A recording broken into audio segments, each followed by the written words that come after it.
All right. Hey guys. So, I got a couple questions today on what is a mole. So, what is a mole? Well, a mole is a unit conversion basically that we do to go from atomic mass units to grams.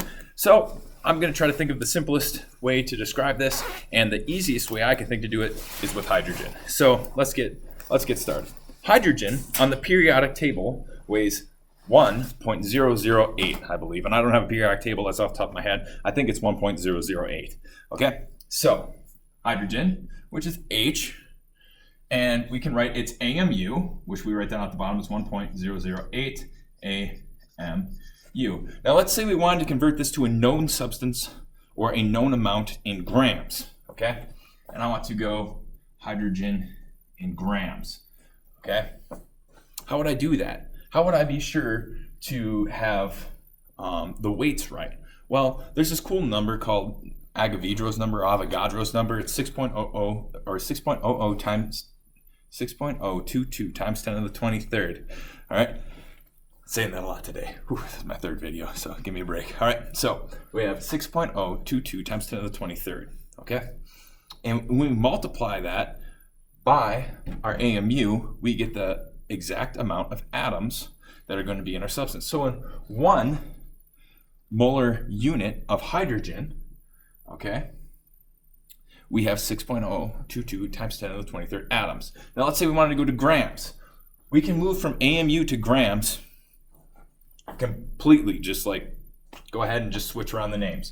So 1.008 AMU, if we wanted 1 mole of hydrogen, we could simply write that in 1 mole of hydrogen, there is 1.008 grams.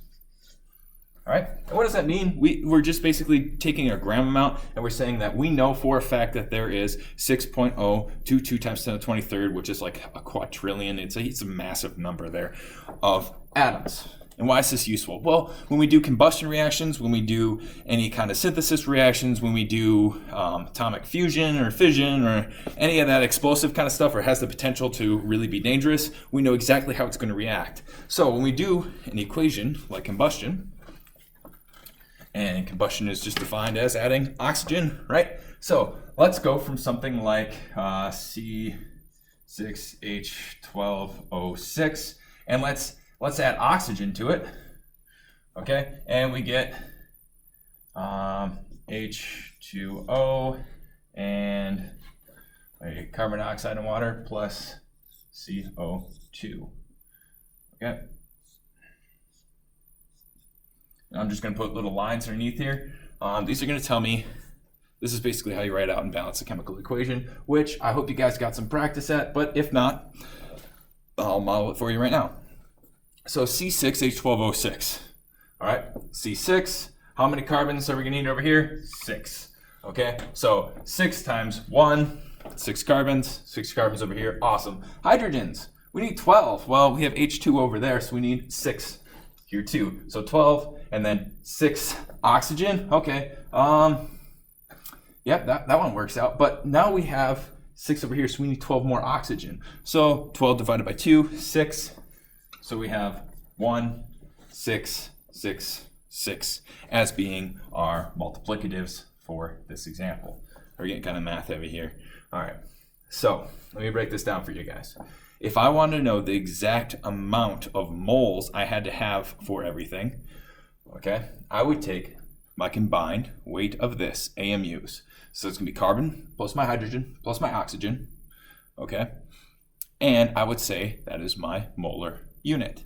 So that's going to be something that's kind of large. Let's move on to something a little bit simpler, like oxygen. My molecular weight for oxygen is going to be 16, which is the roughly the atomic weight of oxygen, the AMU amount. Okay, so we take that and we multiply it by 2. What's 16 times 2? Well, it's 32. So I can say roughly in 1 mole of O2 there is 32 grams. So if I have 32 grams of oxygen, I know that's the equivalent of 1 mole. So Hope that makes sense to you guys.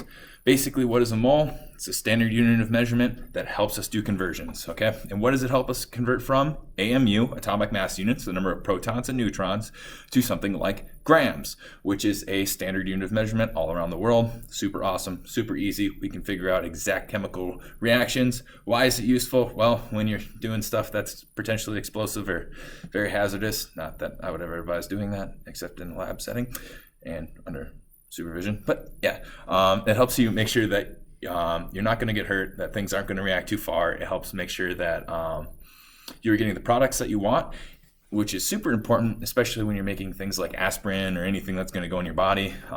It really helps make sure that you're getting the products that you need and that the reaction that needs to happen is happening. So anything from your car engine to the making of different drugs to synthesis in your own body and different combustion reactions that break down things like glycogen and different sugars and stuff like that, all are possible because they're using the exact amounts. And the way we measure those amounts is in moles. Okay. If you guys have any questions, shoot me an email. I think I gave you guys my number, but if not, you can call me at 906-396-8086. If you got questions during the day, I'll be here till 4. And I'll try to hook up some videos describing exactly what a mole is after this. That way you guys can get those things answered that you need to. So have a good one. And yep, stay happy, stay healthy. Peace out.